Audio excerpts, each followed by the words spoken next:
নমস্কার, আমি সঙ্গীতা এবং আমার নতুন বন্ধু এবং পুরাতন বন্ধু সকলকে স্বাগত জানিয়ে শুরু করছি আজকের নতুন রেসিপি। আজকের রেসিপিতে রয়েছে একটা খুবই ঝটপট টিফিনের রেসিপি, কুইক ভেজিটেবল পোলাও, যেটা অফিস বা স্কুল বা কলেজের লাঞ্চ বক্সের জন্য কিন্তু একদম অ্যাপ্রোপ্রিয়েট।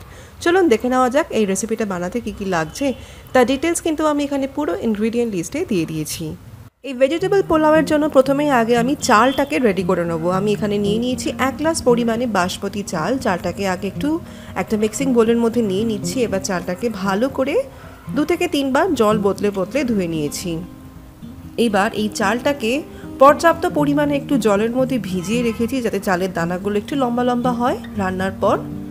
যতক্ষণ চালটা ভিজছে এই সময় আমি রান্নার বাকি জোগাড়গুলো করে নিচ্ছি। এই রান্নাটা একদমই ঝটপট হবে এবং তাই জন্য আমি ডাইরেক্ট প্রেসার কুকারের মধ্যেই পুরো রান্নাটা শুরু করছি। গ্যাসের ওপর প্রেসার কুকার ভালো মতো গরম করে এর মধ্যে আমি দিয়ে দিচ্ছি 2 টেবিল চামচ রিফাইন তেল, আর এরই সাথে আমি দিয়ে দিলাম 1 টেবিল চামচ পরিমাণে একটু ঘি। তেল আর ঘিটাকে ভালো করে নেড়েচেড়ে একটু মিশিয়ে নিয়েছি। দুটোই এখন খুব ভালো মতো গরম হয়ে গেছে। এবার আমি এর মধ্যে দিয়ে দিচ্ছি একে একে সমস্ত ফোড়ন। ফোড়নের জন্য প্রথমে আমি নিয়ে নিয়েছি 2খানা তেজপাতা, এরই সাথে আমি নিয়ে নিয়েছি একটা দারচিনির টুকরো, এর সাথে আমি নিয়ে নিয়েছি 3 থেকে 4টে থেঁতো করা ছোট এলাচ, এর সাথে রয়েছে অল্প একটু লবঙ্গ, অল্প কয়েকটা গোলমরিচের দানা, নিয়ে নিয়েছি 1 চামচ মতো একটু সাদা জিরে, আর নিয়েছি হাফ জয়িত্রী। এই সমস্ত ফোড়ন তেলের মধ্যে দিয়ে হালকা করে নেড়েচেড়ে একটু ভেজে নিয়েছি, যতক্ষণ না এর থেকে খুব সুন্দর একটা স্মেল বেরোচ্ছে। এবার আমি এর মধ্যে দিয়ে দিচ্ছি 2খানা মিডিয়াম সাইজের পেঁয়াজ। পেঁয়াজগুলোকে দেখুন একদম এরকম সরু সরু লম্বা লম্বা ঝিরিঝিরি করে কেটে নিয়েছি। পেঁয়াজগুলো দিয়ে এবার তেলের মধ্যে নেড়ে চেড়ে একটু ভেজে নিয়েছি। পেঁয়াজগুলোকে একটু বাদামি করে ভেজে নিতে হবে। পেঁয়াজগুলো একটু হালকা বাদামি করে ভাজা হয়ে আসলে এবার আমি এর মধ্যে দিয়ে দিচ্ছি 2 চামচ ভরে একটু আদা রসুন বাটা। ভেজিটেবল পোলাওয়ের মধ্যে আদা রসুন বাটাটা একটু দিলে ভালো মতো খুব সুন্দর একটা ফ্লেভার ওঠে, একদম বিরিয়ানি স্টাইলের একটা ফ্লেভার আসে। এবার আমি এর মধ্যে দিয়ে দিচ্ছি একটা বড় সাইজের টমেটোকে একদম এরকম পাতলা পাতলা করে কেটে নিয়ে দিয়ে দিচ্ছি। এবার টমেটোটাকেও ভালো করে দিয়ে তেলের মধ্যে নেড়েচেড়ে একটু মিশিয়ে নেব। টমেটোটাকে তেলের মধ্যে দিয়ে 2 মিনিট নাড়াচাড়ার পর এবার আমি এর মধ্যে দিয়ে দিচ্ছি একে একে সমস্ত গুঁড়ো মশলা। প্রথমে আমি এর মধ্যে দিয়ে দিচ্ছি পরিমাণ মতো স্বাদ বুঝে নুন, দিয়ে দিচ্ছি আমি খুবই সামান্য 1/4 চা চামচ মতো একটু হলুদের গুঁড়ো, এরই সাথে আমি দিয়ে দিচ্ছি 1 চামচ মতো একটু ধনের গুঁড়ো। ধনের গুঁড়োটা একটু বেশি যাচ্ছে, আমি জিরের গুঁড়ো দিচ্ছি না, শুধু ধনের গুঁড়োই দিলাম। আর দিয়ে দিলাম আমি হাফ চামচ মতো একটু শাহি গরম মশলার গুঁড়ো।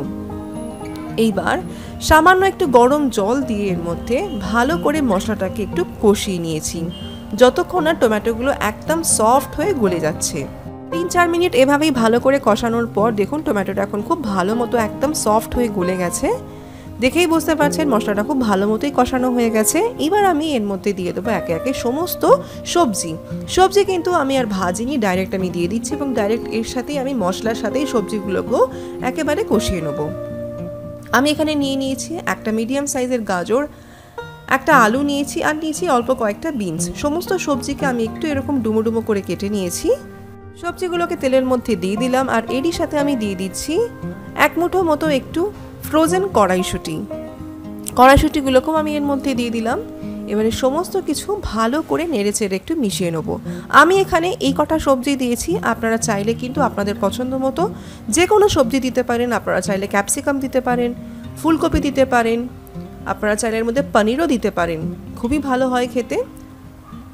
আমি এই সবজিগুলোকে এবার ভালো করে তেলের মধ্যে নেড়েচেড়ে একটু কষিয়ে নিয়েছি আরও 3 থেকে 4 মিনিটের জন্য। গ্যাসের ফ্লেমটা কিন্তু এই সময় একদম একটু সিমে রেখে দিয়েছিলাম, যাতে মশলাটা খুব ভালো মতো কষানো হয়ে যায়। সবজি দিয়ে ভালো করে 5 মিনিট ভালো মতো কষানোর পর এবার আমি এর মধ্যে দিয়ে দিচ্ছি ধুয়ে রাখা বাসমতি চালটাকে দিয়েও হালকা হাতে সমস্ত সবজির সাথে একটু 2 থেকে 3 মিনিটের জন্য এইভাবে একটু নেড়েচেড়ে মিশিয়ে নিয়েছি। এইভাবে ভাতটাকে একটু ভেজে নিলে ভাতের দানাও কিন্তু একদমই ঝরঝরে হয়। 3 মিনিট পর এবার আমি এর মধ্যে দিয়ে দিচ্ছি গোটা লঙ্কা। আমি এখানে প্রায় 5 থেকে 6টা মতো এইরকম গোটা গোটা লঙ্কা দিয়েছি। আমি লঙ্কা কিন্তু মধ্যিখান থেকে একটুও চিড়ে দিইনি। লঙ্কাগুলো এইভাবেই ফেলে দেবেন, এতেই কিন্তু খুব ভালো একটা ফ্লেভার ওঠে লঙ্কার। লঙ্কাগুলো দিয়েও সমস্ত কিছু আরও একবার ভালো করে নেড়েচেড়ে মিশিয়ে নিয়েছি। এবার আমি এর মধ্যে দিয়ে দেবো জল। যেহেতু এটা আমার একদমই ঝরঝরে পোলাও হবে, তাই আমি এর মধ্যে দিয়ে দিচ্ছি 2 গ্লাস পরিমাণে জল। যেহেতু আমি 1 গ্লাস পরিমাণে চাল নিয়েছি, তাই সেই সেম গ্লাস মেপেই আমি এর মধ্যে দিয়ে দিচ্ছি 2 গ্লাস পরিমাণে জল। যেহেতু সবজি রয়েছে তাই 2 গ্লাসই জল দিলাম। সবজিও কিন্তু সমস্ত কিছু ভালো মতো সেদ্ধ হয়ে যাবে। জলটাকে দিয়েও এবার সমস্ত কিছু ভালো করে নেড়েচেড়ে মিশিয়ে নিয়েছি। এবার জলটা ফুটতে শুরু করলে কুকারের ঢাকাটাকে বন্ধ করে গ্যাসের ফ্লেমটাকে হাইতে রেখে 2টো সিটি মেরে এটাকে রান্না করে নেব। 2টো সিটি এখন পড়ে গেছে, আমি তাই গ্যাসটাকে এবার অফ করে দিচ্ছি। আর যতক্ষণ না পর্যন্ত প্রেশারটা নিচে থেকে রিলিজ হচ্ছে ততক্ষণ একটু ওয়েট করে যাব। প্রেশারটা দেখুন এখন নিজে থেকেই রিলিজ হয়ে গেছে। এটা সম্পূর্ণ এখন ঠান্ডা হয়ে গেছে, তাই আমি কুকারের ঢাকাটাকে খুলে নিয়ে দেখিয়ে দিচ্ছি। ঢাকাটা খোলার পর একটু 2 থেকে 3 মিনিটের জন্য একটু ওয়েট করে গেছি। এরপর আমি একটা এরকম হাতা দিয়ে দেখিয়ে দিচ্ছি। দেখুন একদমই ঝরঝরে ভাত, তলায় কিন্তু একটুও লেগে যায়নি এবং একটুও কিন্তু জল সপসপও করছে না। সুন্দর ঝরঝরে আমাদের ভেজিটেবল পোলাও কিন্তু এখন একদমই রেডি। অফিস বা কলেজ বা স্কুলের লাঞ্চ বক্সের জন্য কিন্তু খুবই ঝটপট একটা টিফিনের রেসিপি রেডি হয়ে গেল। এবার আমি এর মধ্যে দিয়ে দিচ্ছি একদম শেষে একটু ধনেপাতা কুচি। ধনেপাতা কুচিটাকে দিয়েও আরও একবার ভাতের সাথে সমস্ত কিছু মিশিয়ে নিয়েছি। এই ভেজিটেবল পোলাও খুবই ঝটপট হয় এবং খেতে অসাধারণ হয় খেতে। আমি এবার একটা টিফিন বক্সের মধ্যে এই পোলাওটাকে বেড়ে সার্ভ করে নিচ্ছি, আর এটাকে এবার আমি রায়তার সাথে পরিবেশন করছি। আপনারাও এইভাবে বানান এই ভেজিটেবল পোলাওটা, বানিয়ে দেখুন কেমন লাগে, আর আমাকে জানাতে কিন্তু একদমই ভুলবেন না। আশা রাখছি আজকের এই রেসিপিটা আপনাদেরও ভালো লাগবে। আজকের এই রেসিপিটা ভালো লাগলে কিন্তু প্লিজ এই ভিডিওতে লাইক আর শেয়ার করতে ভুলবেন না। জানাবেন কেমন লাগলো। Thanks for watching, by.